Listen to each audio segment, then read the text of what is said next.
कभी भी आपको क्वेश्चन दिखे तो कंपाउंड इंटरेस्ट का डिफरेंस वाला, तो आपको तीन चीजों पे फोकस करना है मेरे प्यारे साथियों। पहली चीज यहां पे देखना है 2 वर्ष, फिर रेट ऑफ इंटरेस्ट देखना है मेरे भाई, और यहां पे डिफरेंस देखना है। और आपसे प्रिंसिपल पूछेगा कि उस राशि पर, तो निश्चित राशि पर आपसे प्रिंसिपल पूछा है। तो मेरे भाई कभी भी आपको इस तरीके का क्वेश्चन दिखे तो आपको बस कुछ नहीं करना, यहां पे तीन चीजों पे आपको फोकस करना है, सिर्फ तीन चीजों पे। तो आते हैं तीन चीज पे। पहले देखो रेट ऑफ इंटरेस्ट कितना दे रखा है मेरे भाई, 4%। तो आपको यहां पे 4% देखना है। 4% आपको ये जो दे रखा है, ये बताओ 4% को आप क्या लिख सकते हो, 4/100। इसे क्या 1/25 लिख सकते हो? तो क्या हम इसे 1/25 लिखेंगे? अब यहां पे देखना, ये हमने सिंपल रेट ऑफ इंटरेस्ट से हमने फ्रैक्शन लिखा। अब आपका ये फ्रैक्शन है मेरे भाई, ये क्या है, फ्रैक्शन है। तो इस फ्रैक्शन में आपको एक चीज ध्यान रखनी है कि यहां पे 2 साल का जो क्वेश्चन है इसका स्क्वायर कर दो, तो ये आपको स्क्वायर, क्योंकि 2 साल का, तो 1 का स्क्वायर 1, 25 का स्क्वायर 625। इसका हमने क्या किया, स्क्वायर कर दिया। इसका क्या किया, स्क्वायर कर दिया। अब ये आपकी वैल्यू आ गई। अब यहां पे देखो जो प्रेजेंट कर रहा है, ऊपर वाला आपको डिफरेंस प्रेजेंट करेगा, ये नीचे वाला आपको प्रिंसिपल प्रेजेंट करेगा। क्लियर हुआ कि नहीं? अब आपका डिफरेंस कितना है, डिफरेंस जो आपने लिखा 1/25, तो यदि ये आपको डिफरेंस बता रहा है, ये डिफरेंस ध्यान समझना, जो 1/25 हमने लिखा मेरे भाइयों, ये आपको डिफरेंस बता रहा है। और ये आपका 1/625, सॉरी कितना, 1/625 जो स्क्वायर करके हमने लिखा 1/625, ये आपको प्रिंसिपल बता रहा है। तो 1 यूनिट बराबर कितना दे रखा है भाई, डिफरेंस कितना दे रखा है क्वेश्चन में, 2 रुपया। 1 यूनिट बराबर 2 रुपया, तो 625 यूनिट बराबर 1250 रुपया। मैं इसमें 2 का मल्टीप्लाई कर दूंगा। क्लियर है? बस कुछ नहीं करना, फ्रैक्शन का डिफरेंस निकालना है। 2 साल का क्वेश्चन है, स्क्वायर कर देना है, और आपके स्क्वायर में ऊपर वाला डिफरेंस, नीचे वाला प्रिंसिपल। मूव होते हैं अपने दूसरे क्वेश्चन की तरफ। दूसरे क्वेश्चन को देखो बड़ी स्पीड में सॉल्व करेंगे। ये क्वेश्चन है, सिर्फ कुछ नहीं करना मेरे भाई। 2 साल का क्वेश्चन है कि नहीं, 2 साल देखा, 5% रेट ऑफ इंटरेस्ट है, डिफरेंस 3 है। मैं क्या करूंगा, देखो 5% को 1/20 लिख सकते हो कि नहीं, फ्रैक्शन पार्ट। आप बताओ 1/20 लिख सकते हो ना मेरे भाई, इसे 1/20 लिख सकते हो ना? आप इसे 1/20 लिखोगे तो 1/20 को मैं क्या लिखूंगा, 5% को मैं क्या लिखूंगा, 1/20, 5%। 5% को 1/20, 1/20 का मतलब क्या हुआ मेरे भाई, सभी लोग देखो ध्यान से, ये आपका 1/20 हो गया। अब क्वेश्चन 2 साल का है, तो इसका स्क्वायर करोगे 1/400। अब 1/400 में ये वैल्यू आपकी क्या है, ध्यान से देखना है, ये वैल्यू आपकी क्या है, ऊपर वाली वैल्यू डिफरेंस बताती है, नीचे वाली वैल्यू प्रिंसिपल बताती है। और ये वैल्यू यूनिट में है क्योंकि फ्रैक्शन में। अच्छा डिफरेंस, 1 यूनिट बराबर कितना दे रखा है, 3। 1 यूनिट बराबर 3 रुपया, तो 400 यूनिट बराबर क्या, 1200 रुपया। प्रिंसिपल होगा कि नहीं? आपका ऑप्शन कौन सा, बी, करेक्ट आंसर कि नहीं, बोलो हाँ कि नहीं।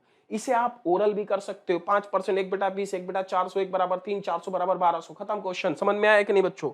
आप समझ गए होगे इस चीज को। इस क्वेश्चन को देखो यहाँ पे 8% है, बड़ी स्पीड में मैं करूंगा। 8% को देखो बच्चों हम लोग लिखते हैं, जैसे हमने लिखा 8%। 8% का फ्रैक्शन पार्ट क्या लिख सकते हैं, 2/25 लिख सकते हैं। क्वेश्चन कितने, 2 साल का। 2 साल का तो मतलब 4/625 लिखेंगे कि नहीं? अब मैंने आपको बताया मेरे भाई कि ये आपका डिफरेंस है और ये आपका प्रिंसिपल है। 4 यूनिट बराबर कितना डिफरेंस दे रखा है, 4 रुपए। तो बताओ 1 यूनिट बराबर 1 रुपया, 625 यूनिट बराबर 625 रुपया। आपका उत्तर आ गया कि नहीं, बोलो हाँ कि ना, ऑप्शन है। क्लियर है कि नहीं? तो मेरे भाइयों ये 2 साल की क्वेश्चन की ट्रिक थी। अब बात करते हैं 3 साल के क्वेश्चनों की ट्रिक। उससे पहले आप लोग, कल मेरा एक यूनिट डिजिट का कॉन्सेप्ट पूरा आ रहा है, इस तरीके के क्वेश्चन मैं आपको सिखाऊंगा, चुटकियों में सॉल्व करना। कल वाईफाई स्टडी मेन चैनल पे सुबह 10:30 बजे क्लास हो, उसे आप लोग ज्वाइन करना बिल्कुल ना भूलें। वाईफाई स्टडी पे 10-10:30 बजे क्लास जरूर ज्वाइन करें, इस कॉन्सेप्ट को पूरा क्लियर करने के लिए। आते हैं अपने 3 साल के क्वेश्चन पे। 3 साल क्या कह रहा है, 3 वर्ष के लिए साधारण ब्याज चक्रवृद्धि ब्याज पर 5% वर्ष की दर से 12.2 रुपए का अंतर होगा। 3 साल का क्वेश्चन है, कोई बात नहीं। आप देखो इसको हम लोग अच्छे से समझाते हैं। फिर वही चीज, ईयर पे फोकस करना है। परसेंटेज कितना है, 5%। अंतर कितना, इतना। सबसे पहले फ्रैक्शन जो हम लोग वहां लिखते थे, 5% को हम लोग क्या लिख सकते हैं, 1/20। बोलो हाँ कि ना, क्लियर है? और ये बताओ, ये फ्रैक्शन में लिखा, तो क्या ये फ्रैक्शन आपका a/b के फॉर्म में लिखा है कि नहीं? इसे आप लिख सकते हो a और इसे लिख सकते हो b। बोलो हाँ कि ना? तो अब आपको यहां पे डिफरेंस और प्रिंसिपल, 2 चीजें। डिफरेंस बराबर क्या लिखोगे, ध्यान रखना, 3b + a, ये ध्यान रखना है। तब आपका प्रिंसिपल b³ होगा। क्लियर हुआ कि नहीं? अच्छा 3b+1 तो 20 3 60, यहाँ b की वैल्यू 20 है, 20 3 60 है, 61 यूनिट बराबर कितना दे रखा है डिफरेंस? 12.2। ये 12.2 दे रखा है कि नहीं? अच्छा यहां से आपको इसकी वैल्यू चाहिए तो 125 का क्यूब यूनिट आएगा प्रिंसिपल कि नहीं? बोलो हाँ कि ना? आपको इसकी वैल्यू चाहिए तो इसको यदि आप काटोगे मेरे भाई, इसे यदि आप काटते हो तो यहां से इसे काटोगे, ये वैल्यू आपको 0.2 देगा क्या? 0.2 दे रहा है ना? 0.2 दे रहा है। 1 यूनिट बराबर ये तो 625 में देखो हम 625 का क्यूब है, तो ऐसा काम करते हैं कि 625 का स्क्वायर, सॉरी 25 का क्यूब है तो 25 का स्क्वायर कितना होता है? 625 गुणे 25, और आपको 1 यूनिट वैल्यू ये तो 0.02, ये 0.2 देगा। कितना देगा? 0.2 देगा। हाँ 0.2 देगा। ये क्लियर है कि नहीं? ये आपका कितना देगा? 0.2। तो यहाँ 0.2 से मैं मल्टीप्लाई कर दूंगा। बोलो क्लियर है कि नहीं? सबको क्लियर है? आई थिंक सबको क्लियर होगा। ये क्लियर है कि नहीं मेरे भाइयों? बोलो सबको क्लियर है? अब यहां पे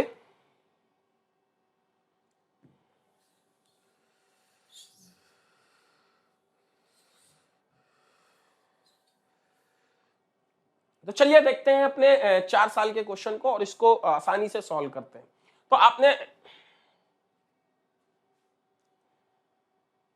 तो चलिए देखते हैं 3 साल के क्वेश्चन को। तो 3 साल का क्वेश्चन है 3 वर्ष के लिए। तो चलिए देखते हैं 3 साल के क्वेश्चन को। 3 साल के क्वेश्चन में सबसे पहले चीजों को आपको फोकस करना है। किन चीजों पे फोकस करते हैं चलिए देखते हैं। सबसे पहले आपको यहां पे देखना है कि 3 वर्ष, फिर उसके बाद साधारण ब्याज चक्रवृद्धि ब्याज का अंतर कितना? 5% दे रखा, अंतर इतना दे रखा। बस कुछ नहीं करना, आपको परसेंटेज लेना है 5%। 5% बराबर कितना लिख सकते हो? 1/20। 1/20। अब ये बताओ यदि फ्रैक्शन में लिखा है तो a/b लिख सकते हो इसे कि नहीं? बोलो हाँ कि नहीं? ये a वैल्यू है, ये b वैल्यू है। यदि हम इसको इस तरीके से प्रेजेंट करें a/b, यदि हम ये लिखें तो देखना यहाँ पे जब हम डिफरेंस और प्रिंसिपल लिखते हैं तो यहाँ पे हम जब डिफरेंस लिखेंगे तो डिफरेंस क्या लिखेंगे मेरे भाई? यहाँ पे हम डिफरेंस जब लिखेंगे इधर लिखेंगे, क्या लिखेंगे? 3b+a। ठीक है। और जब हम प्रिंसिपल लिखेंगे मेरे भाई तो क्या लिखेंगे? प्रिंसिपल यहाँ पे जब आपकी वैल्यू आएगी, ये वैल्यू कितनी आ गई? b3। तो ये 3b+1, b की वैल्यू 20, a की वैल्यू 1, तो ये 61 यूनिट। 61 यूनिट बराबर कितने? 12.2 के है कि नहीं? और यहां b क्यूब का मतलब 20 का क्यूब कितना आ गया? 8000 यूनिट। 8000 यूनिट की वैल्यू निकालनी। 1 यूनिट बराबर 0.2 आ गया कि नहीं? बोलो हाँ कि ना?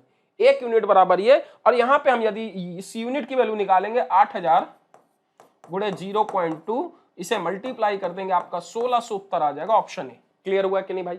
बोलो हाँ कि ना? अब इसको मैं स्पीड से करूंगा और कैसे करूंगा चलो ये देखते हैं। क्वेश्चन ये 3 वर्ष के लिए चक्रवृद्धि या साधारण ब्याज का अंतर 4% की राशि से इतना रुपया। देखो 4%, 3 वर्ष 4%, 3 वर्ष 4%, यदि मैं 3 साल की, अब देखो 4% का फ्रैक्शन पार्ट कितना आ गया मेरे भाई? 1/25। ये a है, ये b है।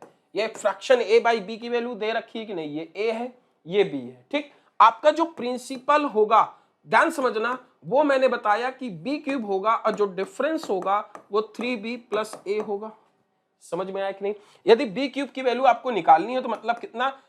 25 क्यूब यूनिट की वैल्यू आपसे पूछ रहा है। इसकी वैल्यू कितनी दे रखी? देखो 25 तिक 75 एक 76 यूनिट बराबर डिफरेंस कितना? 3.04।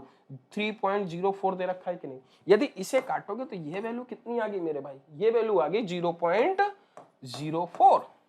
ठीक। 1 यूनिट बराबर आपको 625 क्यूब यूनिट की चाहिए, तो देखो 1 यूनिट की वैल्यू इतनी आ गई, तो 25 का क्यूब है तो इसका स्क्वायर 625 गुणे 25, और यूनिट की वैल्यू 0.4, यदि मैं मल्टीप्लाई 0.04 करूंगा तो ये वैल्यू आपको 1 मिल जाएगी। आंसर आपका 625 आ जाएगा, जो कि आपका बी ऑप्शन है। आई होप आपको क्लियर हो गया होगा। ध्यान रखना है 3 साल का क्वेश्चन आपको मिलता है मेरे भाइयों, तो 3 साल के क्वेश्चन में ये चीज ध्यान रखनी है। कोई भी आपका फ्रैक्शन बनता है इस तरीके से, कोई भी फ्रैक्शन आपको a/b के फॉर्म में बनता है तो 3 साल में डिफरेंस क्या होगा? 3b+a। प्रिंसिपल क्या होगा? ये यूनिट पे b³। यदि 2 साल का बनता है तो इसका स्क्वायर कर दो, ऊपर वाला डिफरेंस ये प्रिंसिपल। आई होप आपको ये ट्रिक क्लियर हो गई होगी। अब आप लोग इसे यूज कर सकते हो। तो आई होप आप लोगों को ये चीजें समझ में आई होंगी अच्छे से। तो आप लोग, ये मेरा डेली क्लास शेड्यूल है, आप लोग इसे जरूर ट्रिक आप सीख सकते हैं। यदि आपने परचेज नहीं किया तो परचेज कर लिया, यदि कर रखा है तो इनरोल हो जाए। वहां पर रेफरल कोड नितिन यूज करेंगे तो सारे कोर्स आपको 10% डिस्काउंट के बाद इतने में पड़ जाएंगे। आप जरूर इसे ले और आप लोग यदि फ्री में पढ़ रहे हैं तो आप लोग फ्री में पढ़ें, बट यदि आप प्लस लेना चाहते हैं तो जरूर लें, रेफरल कोड नितिन जरूर यूज करें, खाए तो इनरोल हो जाए। वहां पर रेफरल कोड नितिन यूज करेंगे तो सारे कोर्स आपको 10% डिस्काउंट के बाद इतने में पड़ जाएंगे, आप जरूर इसे ले। और आप लोग यदि फ्री में पढ़ रहे हैं तो आप लोग फ्री में पढ़ें, बट यदि आप प्लस लेना चाहते हैं तो जरूर लें, रेफरल कोड लोगों ने एंजॉय किया होगा। तो थैंक यू सो मच, आप सभी लाइक करें, शेयर करें और इस सेशन को अपने दोस्तों के साथ जरूर शेयर करें। थैंक यू सो मच, जय हिंद।